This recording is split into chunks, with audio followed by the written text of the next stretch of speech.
পানির উপর ছুটে চলছে মোটর বাইক, যে বাইকের গতির কাছে হার মেনেছে দুরন্ত গতিতে ছুটে চলা স্পিডবোটও। আর পানিতে চলতে সক্ষম বাইকটির ভিডিও ইতোমধ্যেই ভাইরাল নেট দুনিয়ায়। পানির উপর বাইক চালিয়ে প্রায় ৩৩ কিলোমিটার পথ পাড়ি দিয়েছেন জর্জিয়ার এক তরুণ।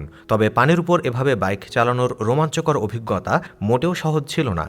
দীর্ঘ ৬ মাস প্রশিক্ষণ নেয়ার পর বাইক নিয়ে নেমেছেন পানিতে, সেই সাথে করেছেন অসম্ভবকে সম্ভব। কিন্তু কিভাবে বাইক নিয়ে সাবলীলভাবে পানির উপর ছুটে চলেছেন, এ নিয়ে বেশ কৌতূহল রয়েছে সাধারণ মানুষের মনে।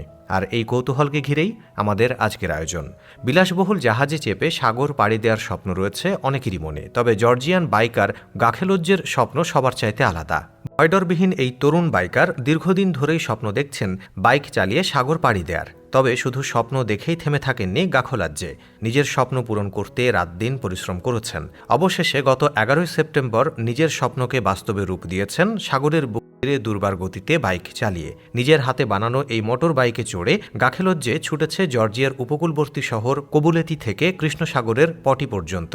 প্রায় ৩৩ কিলোমিটার পথ চলেছেন পানির উপর বাইক চালিয়ে। গাখেলাজ্জের বাইকের পাশে ছিল একটা স্পিডবোটও, তবে বাইকের গতির সাথে শেষ পর্যন্ত পেরে ওঠেনি স্পিডবোটটি। কিন্তু কিভাবে বাইককে পানির উপর ভাসিয়েছেন, কোন যন্ত্র ব্যবহার করেছেন পানিতে বাইক চালানোর জন্য, এমন প্রশ্নের জবাবে জানা গেছে যে গাখেলাজ্জে তার বাইকের চাকায় বিশেষ কায়দার একটা স্কি লাগিয়েছেন, যে স্কি দিয়ে সাধারণত বরফের উপর চলাফেরা করা হয়। তেমন একটা স্কির সাহায্যে নিজের বাইককে পানিতে ভাসিয়েছেন।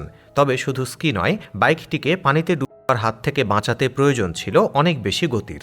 গতি কম হলে ওজনের কারণে যে কোনো সময় ডুবে যাওয়ার সম্ভাবনা রয়েছে। তাই পানির উপর বাইক চালানোর জন্য মূল ছিল গতি। উল্টো দিক থেকে আসা পানির স্রোতে আরও বড় বড় ঢেউয়ের কারণে চাইলেই বেশি গতি তোলা যায় না। ঢেউ বেশি শক্তিশালী হলে বাইক সহজেই ছিটকে গিয়ে আহত আশঙ্কাও থাকে। তাই পানির উপর কিভাবে বাইক চালানো যায় তিনি দীর্ঘদিন গবেষণা করেছেন। অবশেষে দীর্ঘ ৬ মাস প্রশিক্ষণ নিয়ে এই অসাধ্যকে সাধন করেছেন। শুরুর দিকে ৮ থেকে ১০ কিলোমিটার চালালেও শেষ দিন প্রায় ৩৩ কিলোমিটার চালিয়ে নতুন এক রেকর্ড গড়েন এই জর্জিয়ান বাইকার। গাখেলজ্জের এমন রোমাঞ্চকর অভিজ্ঞতার পর অনেকেই হয়তো মনে মনে স্বপ্ন দেখছেন বাইক নিয়ে পানির উপর ছুটে চলতে। মূলত তাদের জন্যই নিউজিল্যান্ড ভিত্তিক একটি কোম্পানি তৈরি করেছে পানিতে চলতে সক্ষম এমন বাইক। বিভিন্ন জিনিসের নকশা করা নিউজিল্যান্ড ভিত্তিক প্রতিষ্ঠান মান্টা ৫ বাজারজাত করেছে এই বিশেষ সাইকেলটি।